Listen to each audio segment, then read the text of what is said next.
Hello everyone, what's up today? And we are at part 4 of my polar wildlife book review. Here we go. And here is a list of Arctic birds. And there's even a little text you can read there about Arctic birds. So,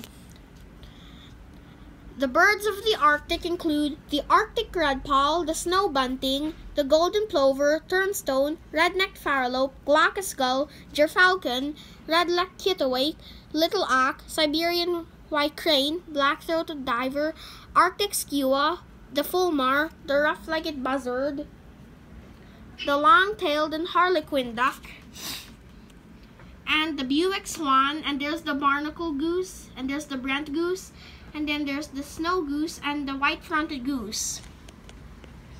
Which is your favorite Arctic bird? Comment down below. But in my opinion, my favorite Arctic bird would be the gerfalcon or the snow goose. And here's a little text there about Arctic tern migration. Staying for the winter.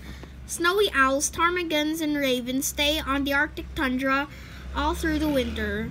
They have to survive the cold, find food for themselves and their chicks as well, and avoid being eaten by enemies such as Arctic foxes.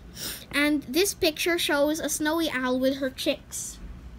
And here are some more facts there. And this is a ptarmigan. And here's a fact you can read there, and there's a raven picture. And here's another long text you can read there.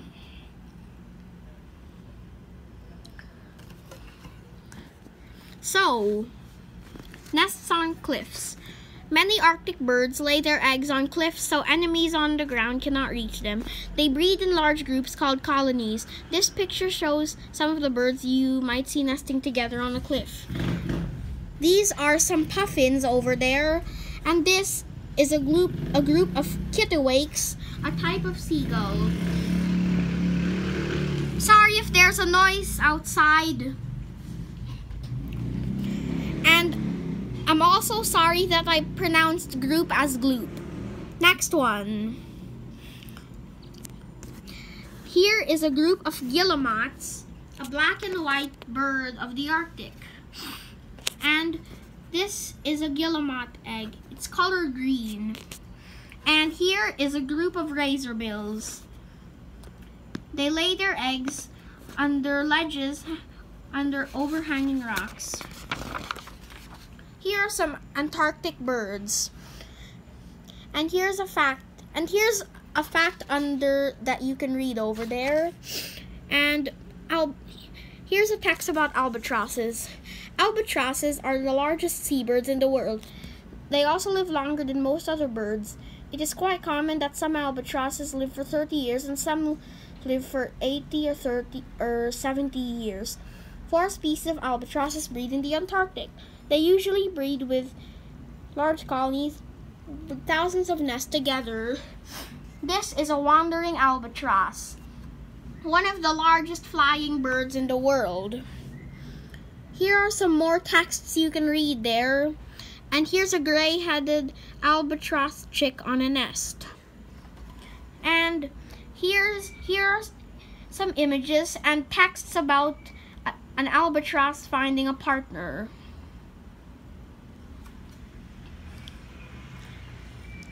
And here's another text there about how birds dive for fish. Petrels. Petrels are related to albatrosses. There are 18 different species of them living in the Antarctic. Here are 3 of them. The giant petrel are the largest petrels. They have enormous beaks which look up as if they are made of lots of pieces. And here's the snow petrel over there.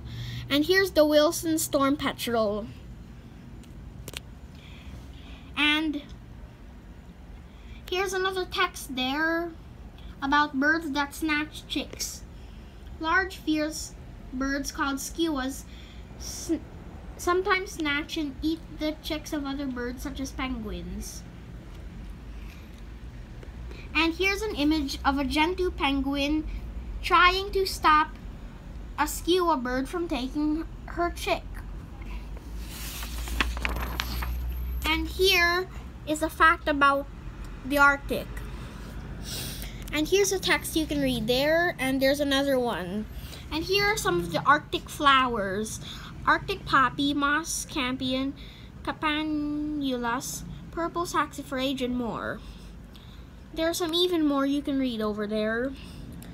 And this picture over here shows a flock of snow geese, and here's another text over there. And then there are some more over there, and this picture shows a herd of 3 caribou. And here shows the tundra food web. This food web shows who eats what on the Arctic tundra. For example, lemmings eat plants and are eaten by skuas, snowy owls, Arctic foxes, and stoats. The pictures are not to scale. And there are some more texts you can read over there.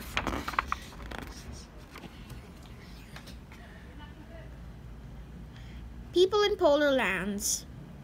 People such as the Inuit and Sami have been living in the Arctic for thousands of years without harming their environment. When outsiders came to the Arctic and later to the Antarctic, they were not so careful, as if you can find out on page 31. There are some more text you can actually read over there. Hunting. Outsiders did not hunt for their own survival, but sold huge numbers of animal skins for money. Polar bears, muskox, and many species of seals and whales almost died out in some areas. Today, the species are protected. In Canadian Arctic, thousands of baby harp seals used to be killed every year for their fur. Today, very few are killed because fewer people want to wear fur coats. And there are more over there. And there are some more texts you can read there about people in polar lands.